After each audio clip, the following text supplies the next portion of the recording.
महाभारत के युद्ध के बाद सभी पांडव सशरीर स्वर्ग गए थे।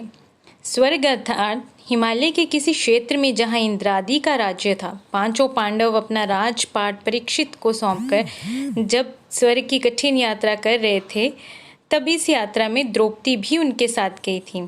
सभी चाहते थे कि हम सशरीर स्वर्ग पहुँचे, परंतु रास्ते में कुछ ऐसा घटा कि एक एक करके पांडव नीचे गिरकर मृत्यु को प्राप्त हो गए। आपका वेलकम है मेरे YouTube channel ultimate story corner में। अगर आपने चैनल सब्सक्राइब नहीं किया है तो फटाफट से सब्सक्राइब कर लीजिए। यात्रा के दौरान जब पांडव बद्रीनाथ पहुँचे और वहाँ से आगे बढ़े तो सरस्वती नदी के उद्गम स्थल पर नदी को पार करना द्रौपदी के लिए कष्टकर हो गया था। ऐसे समय में भीम ने एक बड़ा सा चट्टान उठाकर नदी के बीच में डाल दिया। द्रौपदी ने इस चट्टान पर चलकर सरस्वती नदी को पार किया था।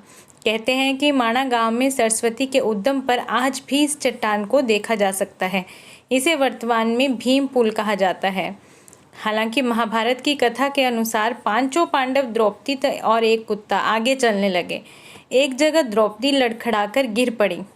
द्रौपदी को गिरा देख भीम ने युधिष्ठिर से पूछा कि द्रौपदी ने कभी कोई पाप नहीं किया, तो फिर क्या कारण है कि वो नीचे गिर पड़ी। युधिष्ठिर ने कहा कि द्रौपदी हम सभी में अर्जुन को सबसे अधिक प्रेम करती थी, इसलिए उसके साथ ऐसा हुआ। ऐसा कहकर युधिष्ठिर द्रौपदी को देखे बिना ही आगे बढ़ गए। जनश्रुति के अनुसार स्वर्ग यात्रा के दौरान द्रौपदी भीम का सहारा लेकर चलने लगी, लेकिन द्रौपदी भी ज़्यादा दूर नहीं चल पाई और वो भी गिरने लगी।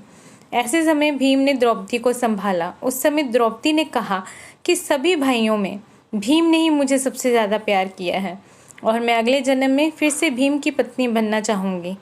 थोड़ी देर बाद सहदेव भी गिर पड़े। तब भीम ने पूछा, सहदेव क्यों गिरा? युधिष्ठिर ने कहा कि सहदेव किसी को अपने जैसा विद्वान नहीं समझता था, इसी दोष के कारण गिरना पड़ा। कुछ देर बाद नकुल भी गिर पड़े। भीम के पूछने पर युधिष्ठिर ने बताया कि नकुल को अपने रूप पर बहुत अभिमान था, इसलिए आज इसकी ये गति हुई है। थोड़ी देर बाद अर्जुन भी गिर पड़े। युधिष्ठिर ने भीम से कहा कि अर्जुन को अपने पराक्रम पर अभिमान था। अर्जुन ने कहा था कि मैं एक दिन में शत्रुओं का नाश कर दूंगा, लेकिन ऐसा नहीं कर पाए। अपने अभिमान के कारण ही अर्जुन की यह हालत हुई है। ऐसा कहकर युधिष्ठिर आगे बढ़ गए। थोड़ी आगे चलने पर भीम भी गिर गए। तब भीम ने गिरते वक्त युधिष्ठिर से इसका कारण पूछा, तो उन्होंने बताया कि तुम खाते बहुत थे और अपने बल का झूठा प्रदर्शन करते थे, इसलिए तुम्हें आज भूमि पर गिरना पड़ा। ये कहकर युधिष्ठिर आगे चल दिए। केवल वह कुत्ता ही उनके साथ चलता रहा। युधिष्ठिर कुछ ही दूर चले थे कि उन्हें स्वर्ग ले जाने के लिए स्वयं देवराज इंद्र अपना रथ लेकर आए। तब युधिष्ठिर ने इंद्र से कहा कि मेरे भाई और द्रौपदी मार्ग में ही गिर पड़े हैं, वे भी हमारे साथ चलें, ऐसी व्यवस्था कीजिए। तब इंद्र ने कहा कि वे सभी शरीर त्याग कर अपनी पहले ही स्वर्ग पहुँच चुके हैं, लेकिन आप सशरीर स्वर्ग में जाएंगे। इंद्र की बात सुनकर युधिष्ठिर ने कहा कि ये कुत्ता भी मेरे साथ जाएगा, लेकिन इंद्र ने ऐसा करने से मना कर दिया। काफ़ी देर समझाने पर भी जब युधिष्ठिर बिना कुत्ते के स्वर्ग जाने के लिए नहीं माने, तो कुत्ते के रूप में यमराज अपने वास्तविक रूप में प्रकट हो गए। युधिष्ठिर को अपने धर्म में स्थित देखकर यमराज खुश हुए। इसके बाद इंद्र और युधिष्ठिर रथ में बैठकर स्वर्ग की ओर निकल पड़े।